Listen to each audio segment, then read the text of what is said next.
ವಿಧಾನಸಭೆಯಲ್ಲಿ ಕಾಂಗ್ರೆಸ್ ಬಿಜೆಪಿ ಜಟಾಪಟಿ ನಡೆದಿದೆ.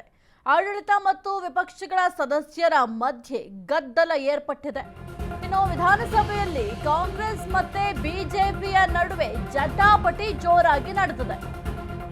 ಆಡಳಿತ ಮತ್ತು ವಿಪಕ್ಷಗಳ ಸದಸ್ಯರ ಮಧ್ಯೆ ಗದ್ದಲ. ಕೂಗಾಡ್ತಿದ್ದ ಸದಸ್ಯರ ಮೇಲೆ ಸ್ಪೀಕರ್ ಗರಂ. ಗವರ್ನರ್ ಭಾಷಣ ಬಗ್ಗೆ ಮಾತ್ರ ಎಲ್ಲ ಮಾತನಾಡಿ ನೀವೆಲ್ಲರೂ ಹೀಗೆ ಬೊಬ್ಬೆ ಹಾಕೋದು ಸರಿಯಲ್ಲ. ನೀವೆಲ್ಲರೂ ಹಿರಿಯರಿಗೆ ಅವಮಾನವನ್ನ ಮಾಡ್ತಿದ್ದೀರಿ. ನಿಮ್ಮನ್ನು ಯಾರೂ ಮೆಚ್ಚೋದಿಲ್ಲ ಅಂತ ಸ್ಪೀಕರ್ ಹೇಳಿದ್ದಾರೆ. ಈ ವೇಳೆ ಸಿಎಂ ಸಿದ್ದರಾಮಯ್ಯ ಮಧ್ಯ ಪ್ರವೇಶವನ್ನ ಮಾಡಿದ್ದಾರೆ. ಎಲ್ಲರೂ ಗೌರವಯುತವಾಗಿ ನಡೆದುಕೊಳ್ಬೇಕು. ಅವರು ಏನು ವಿಷಯ ಮಂಡಿಸ್ತಾರೋ ಮಂಡಿಸ್ಲಿ, ನಾವು ಅದಕ್ಕೆ ತಕ್ಕ ಉತ್ತರವನ್ನ ಕೊಡಲು ತಯಾರಿದ್ದೇವೆ. ವಿರೋಧ ಪಕ್ಷದ ನಾಯಕರಿಗೆ ಮಾತನಾಡುವ ಶಕ್ತಿ ಇದೆ. ನೀವೆಲ್ಲರೂ ಯಾಕೆ ಎದ್ದು ನಿಂತು ಮಾತಾಡ್ತೀರಿ ಅಂತ ಪ್ರಶ್ನೆಯನ್ನ ಮಾಡಿದ್ದಾರೆ. ಜೊತೆಗೆ ಗರಂ ಆಗಿದ್ದಾರೆ ಸಿದ್ದರಾಮಯ್ಯ ಅವರು. ವಿಪಕ್ಷದವರು ಮಾತನಾಡುವಾಗ ನಾನು ಮಾತಾಡಲ್ಲ, ಯಾರು ದಾರಿ ತಪ್ಪಿಸುವ ಕೆಲಸವನ್ನ ಮಾಡಬಾರ್ದು. ವಿಧಾನಸಭೆಯಲ್ಲಿ ಕಾಂಗ್ರೆಸ್ ಮತ್ತೆ ಬಿಜೆಪಿ ನಡುವೆ ಜಟಾಪಟಿ ಜೋರಾಗಿ ನಡೆದಂತೆ ಆಡಳಿತ ಮತ್ತು ವಿಪಕ್ಷಗಳ ಸದಸ್ಯರ ಮಧ್ಯೆ ಗದ್ದಲ ಏರ್ಪಟ್ಟಿದೆ. ಕೂಗಾಡ್ತಾ ಇದ್ದ ಸದಸ್ಯರ ಮೇಲೆ ಸ್ಪೀಕರ್ ಕೂಡ ಫುಲ್ ಗರಂ ಆದ್ರು.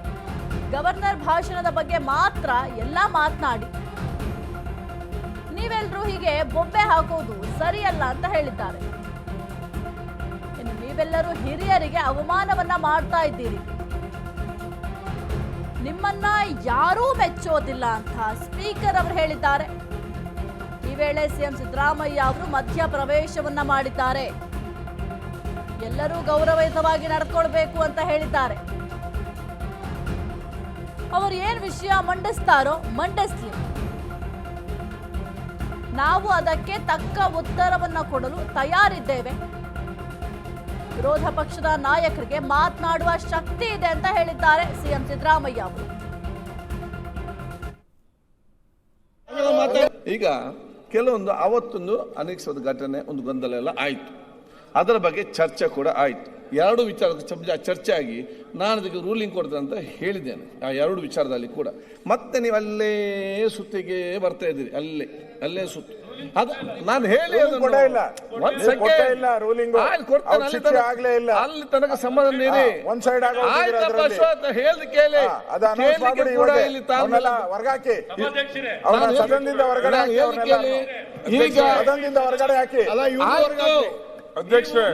ನೀವೆಲ್ಲ ಈ ಬೊಬ್ಬೆ ಹಾಕಿ ಲಾಸ್ಟ್ ಗೆದ್ದು ನಿಂತು ನಾನು ಸದನ ಅಂತ ಹೇಳಿದ್ರೆ ಆಯ್ತು. ಕೇಳಿ ಇಲ್ಲಿ ಆಯ್ತಾ, ಒಂದ್ ಸೆಕೆಂಡ್ ಕೃಷ್ಣಪ್ಪರ ಕೃಷ್ಣಪ್ಪರ ಸಲಹೆ ಕೊಲಿಗೆ 100 ಜನ ಕೊಡ್ತಾರೆ. ಸಮಸ್ಯೆ ಬಗೆಹರಿಸಿಕೆ ನೋಡಿ ಕೇಳಿ ಆಯ್ತು. ಅಶ್ವಥ್ ಕೂತ್ಕೊಳ್ಳಿ. ಈಗ ಪ್ರತಿಪಕ್ಷ ನಾಯಕರೇ ತಾವು ಮಾತಾಡಿ. ಆ ಎರಡು ವಿಚಾರ ಚರ್ಚೆ ಬೇಡ, ನೀವು ಇದನ್ನು ಕಂಟಿನ್ಯೂ ಮಾಡಿಕೊಂಡು ಹೋಗಿ. ಮೊನ್ನೆ ಇದರಲ್ಲಿ ನೋಡಿ, ನೀವು ಮೊನ್ನೆ ಇದಾಯ್ತು, ಇವು ಚರ್ಚೆ ಮಾಡಿ ನಮ್ಗೆ ನೀವೆಲ್ಲ ಇಲ್ಲಿ ಎಲ್ಲರಿಗೂ ಅವಮಾನ ಮಾಡ್ತಿದ್ರಿ. ಎಲ್ಲರಿಗೂ ಕೂಡ ಇಲ್ಲೇ ನಿಮ್ಮನ್ನು ಮಾಧ್ಯಮದಲ್ಲಿ ನೋಡೋರು ಯಾರು ಕೂಡ ಮೆಚ್ಚುವುದಿಲ್ಲ. ಎಲ್ಲರೂ ಕೂಡ ಗೌರವ ಕಡಿಮೆ ಆಗ್ತಾ ಹೊರತು ನಿಮ್ಮ ಯಾರ ಗೌರವ ಕೂಡ ಜಾಸ್ತಿ ಆಗುದಿಲ್ಲ. ನೀವು ಬೇರೆಯವರಿಗೆ ಹಾಗೆ ಅವಮಾನ ಆಯಿತು, ಇಲ್ಲಿ ಹೀಗೆ ಆಯಿತು, ಅಲ್ಲಿ ಹಾಗೆ ಇದು ಚರ್ಚೆ ಆಗಿ ನಿಮ್ಮ ಬಗ್ಗೆ ಏನು ಅವಮಾನ ಆಗ್ತದೆ, ಏನು ಅಭಿಮಾನ ಬರ್ತದೆ, ಅದ್ರ ಬಗ್ಗೆ ಆಲೋಚನೆ ಮಾಡಿ. ಆದ ಕಾರಣ ನಾವು ಬಂದ ಸಮಸ್ಯೆಯನ್ನು ಬಗೆಹರಿಸಲಿಕ್ಕೆ ನಾನು ಮೊನ್ನೆ ಕೂಡ ಹೇಳಿದ್ದೇನೆ, let us not fight between each other, let us fight for a cause. ಏನು ಸಮಸ್ಯೆ ಬಗ್ಗೆ ಅಲ್ಲಿ ಮತ್ತೆ ಗೌರವ ಬರಬೇಕು, ಅದಕ್ಕೆ ಮುಖಾಂತರ ಹೋಗುವ. ಈಗ ನೀವು ಮಾತಾಡಿ ಪ್ರಾರಂಭ ಮಾಡಿ. ಅಶೋಕ್ ಅವರೇ, ಯಾಕೆ ನೀವು ಮತ್ತೆ ಮಾತಾಡಿ?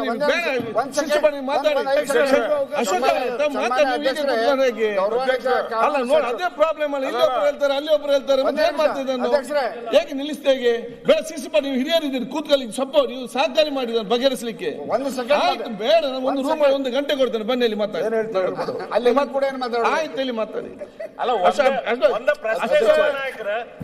ಸಭಾಧ್ಯಕ್ಷರು ಸಭಾನಾಯಕರು ಯಾರು?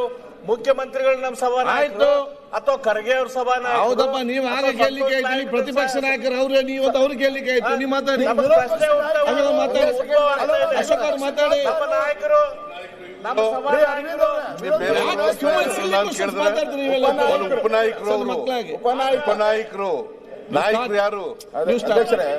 ನೀವು ನಾಯಕರಲ್ಲ, ಇನ್ನೊಬ್ರು ನಾಯಕರಲ್ಲ. ಸಣ್ಣ ಸಣ್ಣ ವಿಚಾರದ ಬೇರೆ ಬೇರೆ ಅಶೋಕ್ ಅವ್ರೆ, ಸಭಾ ನಾಯಕರು ನಾನೇ ಆದ್ರೂ ಕೂಡ ನೀವು ಮಾತಾಡೋದ್ರಿಂದ ಅವ್ರು ಮಾತಾಡ್ತಾರ. ನೀವೇನು ನೀವು ಈ ರೀತಿ ನಡಿಬಾರ್ದು. ನೋಡ್ರಿ, ಎಲ್ಲರೂ ಕೂಡ ಗೌರವಯುತವಾಗಿ ನಡ್ಕೋಬೇಕು. ಮಾನ್ಯ ಅಧ್ಯಕ್ಷರೇ, ಎಲ್ಲರೂ ಕೂಡ ಗೌರವಯುತವಾಗಿ ನಡ್ಕೋಬೇಕು. ಅವ್ರು ಮಂಡಿಸ್ತಕ್ಕಂಥ ವಿಚಾರಗಳನ್ನ ಮಂಡಿಸ್ಲಿ, ನಾವು ಅದಕ್ಕೆ ಉತ್ತರ ಕೊಡ್ಲಿಕ್ಕೆ ತಯಾರಾಗಿದ್ದೀವಿ. ಏನು ಉತ್ತರ ಕೊಡ್ಬೇಕು? ಅದಕ್ಕೆ ಮಧ್ಯದಲ್ಲಿ ಎಲ್ಲರೂ ಎದ್ಬಿಟ್ರೆ ಅಶೋಕ್